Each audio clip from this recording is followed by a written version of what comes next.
I'm gonna give you one of the easiest tips to increase your sports performance and enhance your longevity. Ooh, green banana, resistant starch, and a little bit of fiber. And we're gonna start right now. I'm gonna tell you what to focus on in your diet, but first, let's go over what benefits you'll see. So that first aspect is that it will lower inflammation. And if we look at inflammatory markers like interleukin 6, interleukin 12, even C-reactive protein, homocysteine, LDL cholesterol, these are all specific types of indicators that will show when we have an inflammatory response inside of our body. And what this does for things like sports performance is it can actually hinder recovery. It can slow down recovery. It can show you when you're feeling sluggish. This might be when you have a high amount of inflammation. Higher amounts of inflammation also will lead to heart disease, very likely heart disease earlier in life, which will have an impact on your longevity. It also improves your gut flora diversity. So think of the human body as this tube. So inside of this tube, you have bacteria that lives inside of you. This bacteria has to be healthy, it has to be diverse.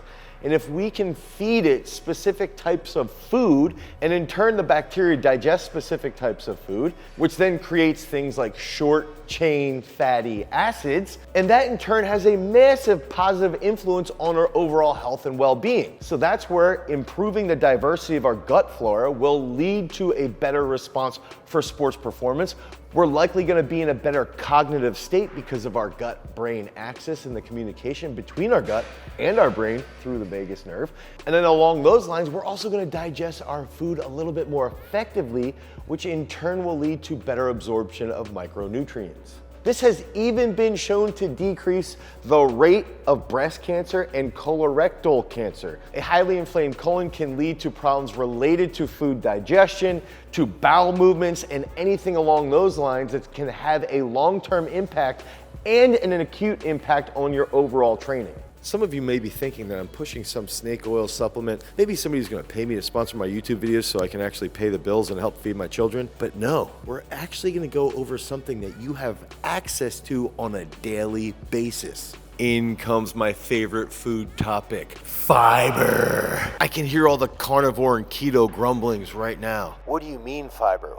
If we can't even digest it, it's probably worthless. While they ignore all of the research that's based around fiber and their favorite topic, short chain fatty acids. Yes, there is a direct link between fiber consumption and short chain fatty acids. So what the is fiber? So fiber is a type of carbohydrate found in plant food, and it's made up of sugar molecules that are linked together by a specific type of bond. Dietary fiber is bound together in a specific type of way that can't be digested inside of the small intestine. And so humans lack the enzymes needed to break down these types of fibers, but fortunately, we have that bacteria that live inside of this little tube that help break down the fiber for us. And then that leads to the byproducts of short chain fatty acids. So there's two types of fibers. There's gonna be an insoluble fiber, which is not digested or does not dissolve with water.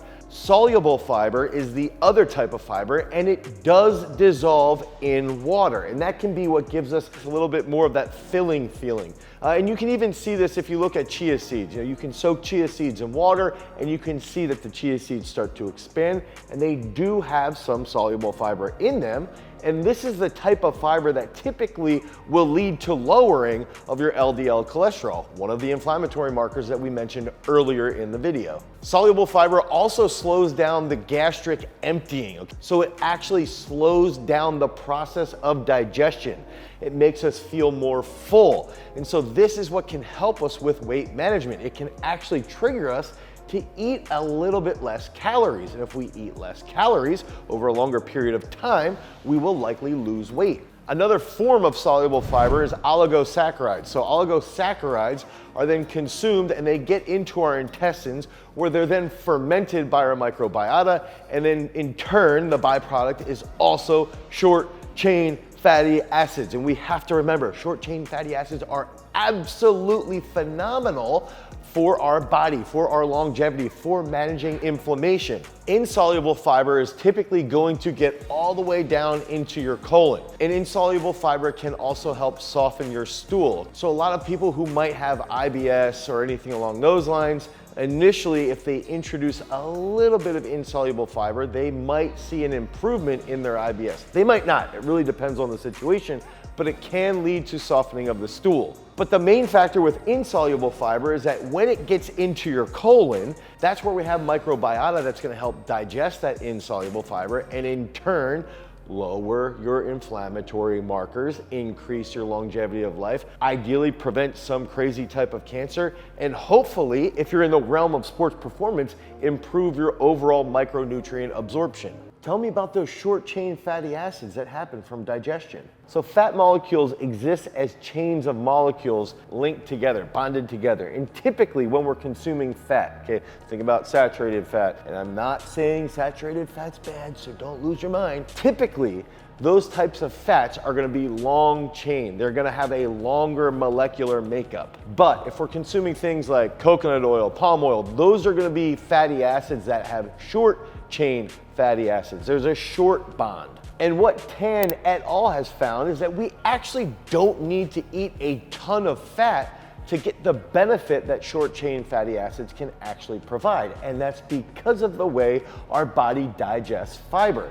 So if we were looking to, let's say, decrease the amount of calories that we're consuming by cutting some of our short chain fatty acids or by cutting some of our fat, if we cut some of our fat, our caloric intake then goes down, but we can still reap the benefits of short chain fatty acids because of the consumption of fiber-based products. That leads to that overall improvement in our well-being and our health. So when we consume fiber and resistant starch, the microbiota inside of our gut tends to digest that fiber or resistant starch, and then in turn, the byproduct becomes short chain fatty acids. Short chain fatty acids have been shown to drastically improve situations with insulin control, type 2 diabetes, all done while regulating and modulating the metabolic pathways in a positive manner. They've also found that short chain fatty acids could, quote, increase the gut-brain communication. So what this means in reality is that if our gut is healthy, if we have a very diverse microbiota.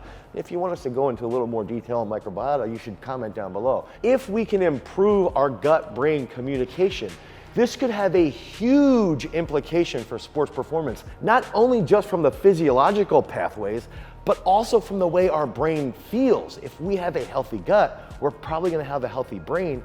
And there is some research that we might have less anxiety, which in turn will optimize our performance. Okay, so we know that fiber can improve our microbiota diversity. We also know that it can lower our inflammation through all those various markers.